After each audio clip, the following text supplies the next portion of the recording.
रुद्राक्ष भी अगर आप लेकर आ रहे हो, उसको संभाल कर रखो। बन सके पानी का प्रयोग, अगर बीमार हो तो पानी का प्रयोग करो, ना हो तो बच्चों के गले में डाल दो, बड़ों के गले में डाल दो। लाल धागे में उस रुद्राक्ष को पहनना प्रारंभ करो। जैसे हो, कोई कहे कि हम हॉस्पिटल चले जाते हैं, कोई कहे हम मरे में चले जाते हैं, कोई कहे हम इसमें चले जाते हैं, तो क्या रुद्राक्ष बदलना पड़ेगा? कुछ नहीं करना है। वो तुम्हारा पिता है और तुम उसकी औलाद हो। छोटा सा बच्चा गोदी में गंदगी कर देता है तो क्या मां 25 बार नहाती है? इतनी माताएं बैठी हैं, छोटा सा बच्चा आपकी गोद में गंदगी कर देता है तो आप नहाते हो क्या? 25 बार नहाते हो क्या? बच्चे की गंदगी साफ करते हो तो 25 बार नहाते हो क्या? नहीं। माता पिता को बच्चे की गंदगी साफ करने के छुआछूत नहीं लगता, और मेरे महादेव को जो शमशान में रहने वाला है, उसकी औलाद तुम हो, तुमसे वो छुआछूत नहीं करता। बस तुम्हारे गले में रुद्राक्ष होना चाहिए। तुम्हारे गले में रुद्राक्ष हो, लाल धागे में डला हो, भगवत भजन के लिए। अंत समय में कहीं विपदा की घड़ी आए, कहीं दुख की घड़ी आए, जब कष्ट की घड़ी आए और तुम्हारे पास अगर रुद्राक्ष है, उसको केवल हाथ में पकड़ना और दिल से इस हाथ को हृदय से टच करना। श्री शिवाय नमस्तुभ्यम।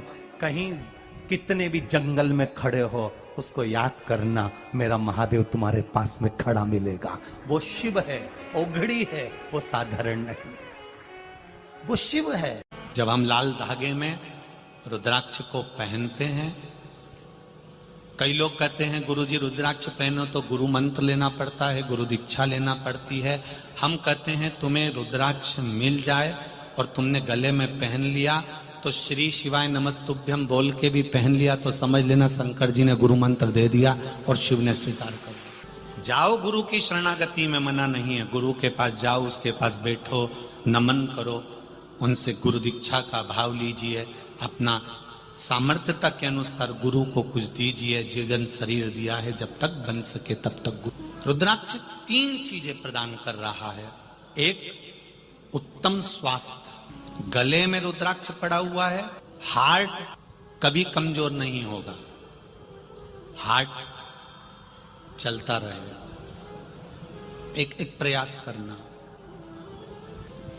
एक बेलपत्री शिव पर चढ़ी हुई और उसका फल कितना होता है, उसका बल, उसकी भक्ति, उसका विश्वास। ब्रह्मा विष्णु महेश 64 योगनियां 33 कोटि देवी देवता एक बेलपत्री में होते हैं। और वो बेलपत्री हम हमारे साथ में क्यों रखते हैं? उत्तम फल के लिए, उत्तम सुख के लिए। कपड़े सिलने वाला दर्जी कोई बैठा हो तो उससे पूछना कि वो शर्ट में जेब हमेशा उल्टी साइड क्यों लगाता? बाईं ओर, लेफ्ट में। शर्ट में जेब उल्टी साइड क्यों लगाता है? वो इस साइड जेब क्यों नहीं लगाता? वो हमेशा लगाएगा तो लेफ्ट हैंड में लगाएगा, क्योंकि दर्जी को मालूम है कि दिल यहीं पर है, और उसको ये मालूम है कि दिल यहां पर है तो ये मंदिर जाएगा, बेलपत्री चढ़ाकर बेलपत्री उठाएगा तो जेब में रखेगा, जो दिल के करीब रहेगी तो दिल का पावर बढ़ा देगा। एक बेलपत्री को या रुद्राक्ष को या तुलसी की माला को या तुलसी के दल को, भगवान को चढ़ी हुई कोई सामग्री कोई नीचे की जेब में नहीं रखता। रखता है क्या कोई? भगवान को चढ़ा हुआ कोई प्रसाद कोई नीचे की जेब में। ये मेरे भाई लोग जीन्स में मोबाइल रख लेंगे, चाबी रख लेंगे, पर भगवान की बेलपत्री को, भगवान के प्रसाद को, भगवान का सामान को नीचे नहीं रखेंगे, नीचे की जेब में नहीं रखेंगे, वो जेब में ऊपर ही रखेंगे।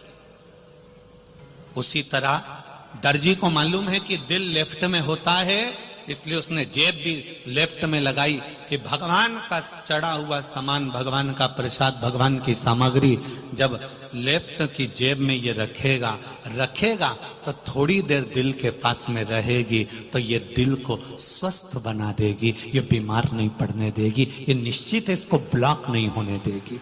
ये बेलपत्र का सुख है। एक रुद्राक्ष के 3 गुण बड़े विशिष्ट हैं। पहला, आरोग्यता देता है, दूसरा हमारा विल पावर मजबूत कर देता है। हम जब भटकते हैं तो हमारे बल को एक जैसा कर देता है, एक जगह स्थिर कर देता है।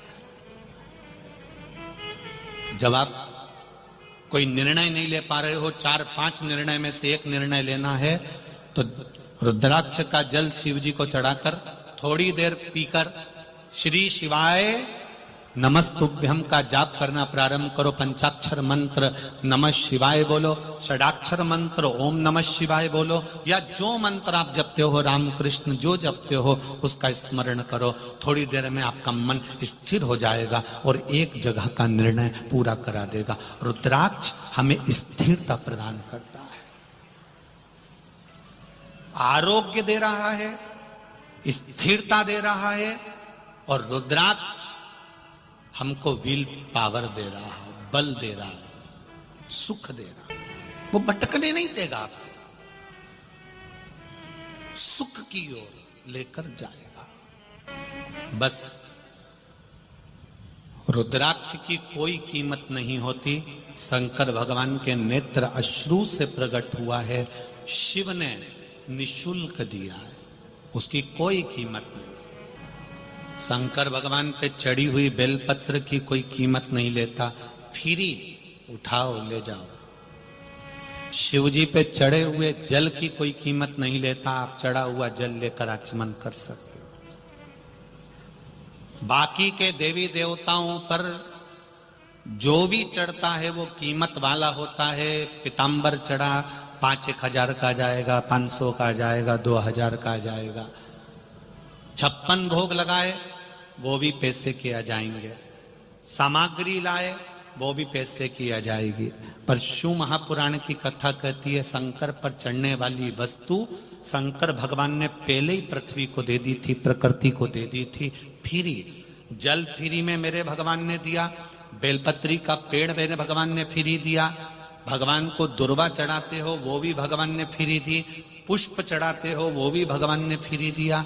भगवान के पास में कीमतवान कोई चीज नहीं है। शंकर जी कहते हैं तुम मुझे करोड़ों से तोलोगे तो भी मैं प्रसन्न नहीं होऊंगा, तुम केवल एक बेलपत्री से मुझे तोल देना, मैं प्रसन्न हो।